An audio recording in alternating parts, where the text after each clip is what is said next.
সকালবেলা গ্রামের আকাশ যেন সোনালি আলোয় ভরে উঠেছিল। চারিদিকে শিশভরা ধানক্ষেত, মাঠে শিশির ভেজা ঘাস, আর দূরে গাছের ডালে দোয়েল পাখির ডাক। এ যেন এক অন্য রকম শান্তির ছবি। এই গ্রামটির নাম কালিদহ। ছোট্ট হলেও গ্রামের মানুষগুলো পরিশ্রমী আর একে অপরের সঙ্গে অটুট বন্ধনে বাঁধা। কালিদহ গ্রামে বাস করত আব্দুল করিম নামে এক সাধারণ কৃষক। বয়স 25 থেকে 26-এর মধ্যে, শক্ত সমর্থ দেহ, চোখে স্বপ্নের ঝিলিক। তার পরিবারে মা আমেনা বেগম, স্ত্রী রহিমা, আর 4 বছরের এক ছেলে মেহেদি। করিমের সারা বছরের ভরসা হল তার 3 বিঘা জমি। এই জমিতেই ধান, পাট, আর শীতকালে কিছু সবজি চাষ করেই সংসার চলে। কিন্তু এই বছর করিমের মুখে হাসি নেই। আষাঢ় মাসে বৃষ্টি ঠিকমতো হয়নি, আবার শ্রাবণের শেষে অতিরিক্ত বন্যা এসে জমির ধান নষ্ট করেছে।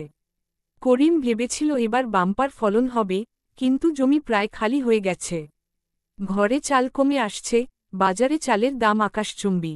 রহিমা একদিন করিমকে বলল, শোনো করিম, ঘরে যা আছে দিনেই ফুরিয়ে যাবে। এখন যদি কিছু ব্যবস্থা না করো তবে কিভাবে চলব? করিম দীর্ঘশ্বাস ফেলে বলল, আমি চেষ্টা করছি রহিমা, কালকে বাজারে গিয়ে কাজের খোঁজ করব। পরদিন করিম শহরে গেল দিনমজুরের কাজ খুঁজতে। সারাদিন খাটল, কিন্তু মজুরি সামান্য। শহরে মানুষের ভিড়, কোলাহল, কিন্তু সেখানে করিম নিজেকে একেবারেই অচেনা মনে করল। দিনের শেষে ক্লান্ত শরীরে যখন গ্রামে ফিরল, ছোট্ট মেহেদি দৌড়ে এসে বাবাকে জড়িয়ে ধরল।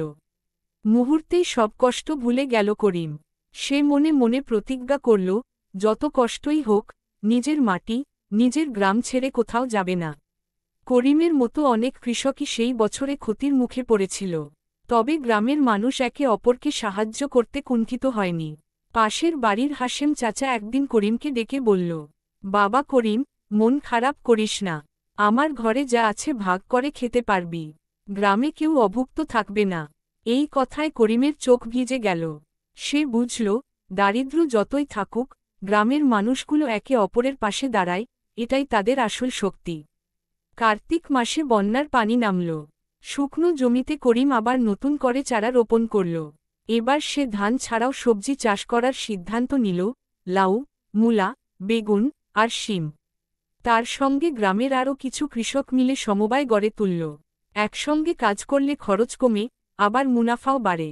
শীতকালে জমিতে সবজি ভালো ফলল। করিম প্রতিদিন সকালে ক্ষেত থেকে সবজি তুলে হাটে নিয়ে যেত। দামও ভালো পেল। সংসারে ফের স্বস্তির হাওয়া বইতে শুরু করল। রহিমা খুশি হয়ে বলল, দেখছ করিম, পরিশ্রম কখনো বিফল যায় না। আল্লাহ নিশ্চয়ই তোমার চেষ্টা দেখছেন। করিম হাসল, তার চোখে নতুন স্বপ্নের দীপ্তি। ছোট্ট ছেলে মেহেদির দিকে তাকিয়ে করিম প্রায়ই ভাবে, আমি কৃষক হয়েছি, খেটে খেয়েছি।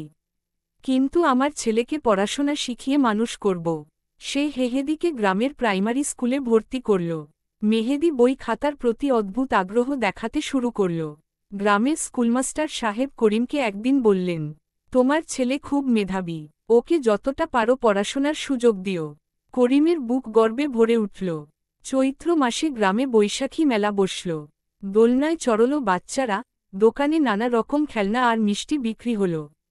করিম মেহেদিকে নিয়ে মেলায় গেল। মেহেদি খুশিতে চিৎকার করে বাবাকে বলল, বাবা, আমি একটা বাঁশি চাই। করিম ছেলেকে বাঁশি কিনে দিল। বাঁশিতে ফু দিতেই আশেপাশের লোকজন হেসে উঠল। এই ছোট্ট আনন্দ যেন গ্রামে নতুন প্রাণের সঞ্চার করল। দিন গড়িয়ে গেল। করিমের ক্ষেত থেকে এবার ধানের ভালো ফলন হল। গোলা ভরে উঠল সোনালি ধানে। আর সবজির আয় দিয়ে কিছু টাকা জমাতেও পারল করিম। সে বুঝল, গ্রামের উন্নতি শুধু ধানের ওপর নির্ভর করলে হবে না, বহুমুখী কৃষিই হল ভবিষ্যতের পথ। তাই সে আরও আধুনিক কৃষি পদ্ধতি শেখার জন্য ইউনিয়ন পরিষদে যোগাযোগ করল। সন্ধ্যার পর করিম উঠানে বসে আকাশের দিকে তাকিয়ে থাকে। অসংখ্য তারা জ্বলজ্বল করছে। মেহেদি মায়ের কোলে ঘুমিয়ে পড়েছে। রহিমা পাশে বসে আলতোভাবে বলল, এবার তো আমাদের দিন ফিরেছে করিম। করিম শান্ত গলায় উত্তর দিল, হ্যাঁ রহিমা, এই মাটি, এই গ্রামই আমাদের শক্তি। কষ্ট আছে, সংগ্রাম আছে, কিন্তু আশার আলো আছে। যতদিন প্রাণ আছে, ততদিন এই মাটিতেই স্বপ্ন বোনা চলবে।